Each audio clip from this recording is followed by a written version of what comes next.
ವಹಿಸ್ಕೊಳ್ಬೇಕು. ಸರ್ಕಾರ ಅಂದ್ರೆ ಆಫೀಸರ್ಸ್ ಅಲ್ಲ, ಸರ್ಕಾರ ಅಂದ್ರೆ ಮುಖ್ಯಮಂತ್ರಿ ಮತ್ತು ಸಚಿವ ಸಂಪುಟದ ಸದಸ್ಯರು ಸರ್ಕಾರ. ಗೌರ್ಮೆಂಟ್ ಅಂದ್ರೆ ಆಫೀಸರ್ಸ್ ಅಲ್ಲ. ಹಾಗಾಗಿ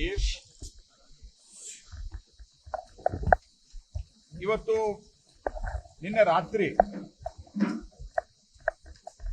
ಹಿರಿಯ ಅಧಿಕಾರಿಗಳನ್ನ ಮತ್ತು ಒಬ್ಬ ಪೊಲೀಸ್ ಇನ್ಸ್ಪೆಕ್ಟರ್ ಅನ್ನ ಸಸ್ಪೆಂಡ್ ಮಾಡಿ ಇವರು ಕೈ ತೊಳ್ಕೊಳ್ಳೋಕೆ ಪ್ರಯತ್ನ ಮಾಡ್ತಾ ಇದ್ದಾರೆ. ಕೊಟ್ಟಿರುವ ಕಾರಣ ಏನು? ಕೊಟ್ಟಿರುವ ಕಾರಣ ಪೊಲೀಸ್ ಕಮಿಷನರು ಲಿಖಿತದಲ್ಲಿ ನಿರಾಕರಿಸಲಿಲ್ಲ ಅಂತ. ಆಯ್ತ್ರಿ, ಸಿದ್ದರಾಮಯ್ಯನವರೇ ಲಿಖಿತದಲ್ಲಿ ಅವರು ಕೊಡ್ಲಿಲ್ಲ, ನಿರಾಕರಣೆಯನ್ನ ಮಾಡಲಿಲ್ಲ.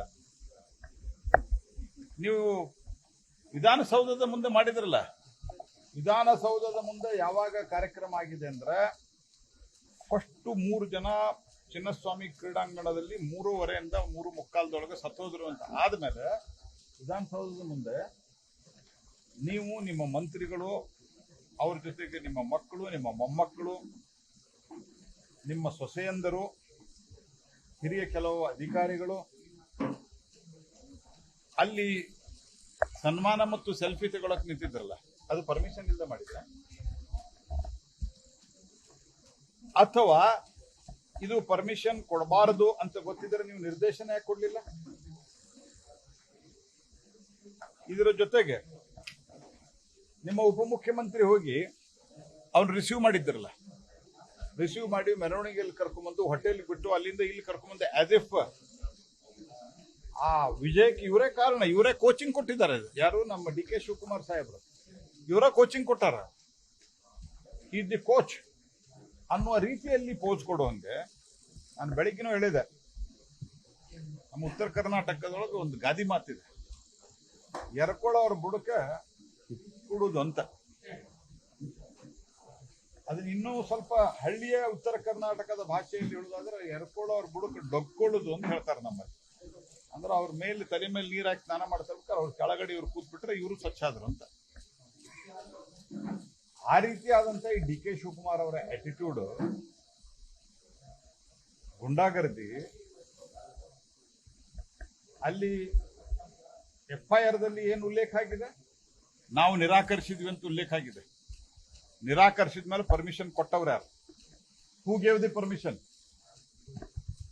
ಇವತ್ತು ನೀವು ಒಬ್ಬ ದಕ್ಷ ಅಧಿಕಾರಿಯನ್ನ ಸಸ್ಪೆಂಡ್ ಮಾಡಿ ನೀವು ನಿಮ್ಮ ಜವಾಬ್ದಾರಿಯನ್ನ ನುಣುಚಿಕೊಳ್ಳಿಕ್ಕೆ, ಕೈ ತೊಳ್ಕೊಳ್ಳಿಕ್ಕೆ ಹೋಗ್ತಾ ಇದ್ದಾರೆ. ನೀವು ಮೊದಲು ನಿಮ್ಮ ಉಪಮುಖ್ಯಮಂತ್ರಿ ರಾಜೀನಾಮೆ ಕೊಡಬೇಕು ಮತ್ತು ಕರ್ನಾಟಕದ ಸರ್ಕಾರದ ಕೆಲವು ಮಂತ್ರಿಗಳು, ಉಪಮುಖ್ಯಮಂತ್ರಿ ಸೇರಿ ಬೇಗ ಇದನ್ನ ನಾವು ಸೆಲೆಬ್ರೇಷನ್ ಮಾಡಬೇಕು, ಅವ್ರ ಜೊತೆಗೆ ನಾವು ಫೋಟೋ ತಕ್ಕೋಬೇಕು ಅಂತ. ಎದಕ್ ಬೇಕಾಗಿತ್ತು ನಿಮಗಿದು? ಇನ್ಫ್ಯಾಕ್ಟ್ ಇವ್ರು ಅಡ್ವೈಸ್ ಮಾಡಬೇಕಾಗಿತ್ತು. ಅಕಸ್ಮಾತ್ ಪೊಲೀಸ್ ಆಫೀಸರ್ ಕೊಟ್ಟರು ಇವ್ರು ಅಡ್ವೈಸ್ ಮಾಡಬೇಕಾಗಿತ್ತು.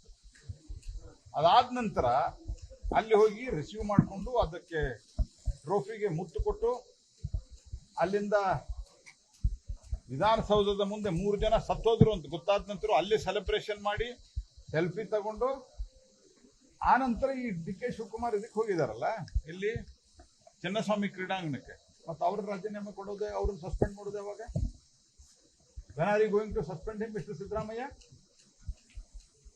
ಡ್ರಾಮಾ ಮಾಡ್ತಾ ಇದ್ದಾರೆ ನೀವು. ಬೇರೆ ಎಲ್ಲಾ ಘಟನೆಗಳ ಬಗ್ಗೆ ನಿಮಗೆ ಮಾತನಾಡ್ಲಿಕ್ಕೆ ಬರ್ತದೆ. FIR ದಲ್ಲಿ ನಾವು ಪರ್ಮಿಷನ್ ಕೊಡುದಿಲ್ಲ ಅಂತ ಹೇಳಿದ ನಂತರವೂ ಕಾರ್ಯಕ್ರಮ ಆಯ್ತು ಅಂತ ಬಂದಿದೆ. ಯಾರು ಮಾಡಿಸಿದ್ರು ಹಂಗಾರೆ? ಮೊದಲನೇ ದಿವಸ ಏನ್ ಹೇಳಿದ್ರಿ ನೀವು? ಮ್ಯಾಜಿಸ್ಟ್ರೇಟ್ ಎನ್ಕ್ವೈರಿ, 11 ಜನ ಸತ್ತಿರು ಅಂತ ಗೊತ್ತಾದ್ಮೇಲೆ ನೀವು ಮ್ಯಾಜಿಸ್ಟ್ರೇಟ್ ಎನ್ಕ್ವೈರಿ ಅಂತ ಹೇಳಿದ್ರೆ ತಾನೆ. ನಿನ್ನೆ ಯಾಕೆ ತರಾತುರಿಯಲ್ಲಿ ನೀವು ಜುಡಿಷಿಯಲ್ ಎನ್ಕ್ವೈರಿ ಅಂತ ಹೇಳಿದ್ರಿ?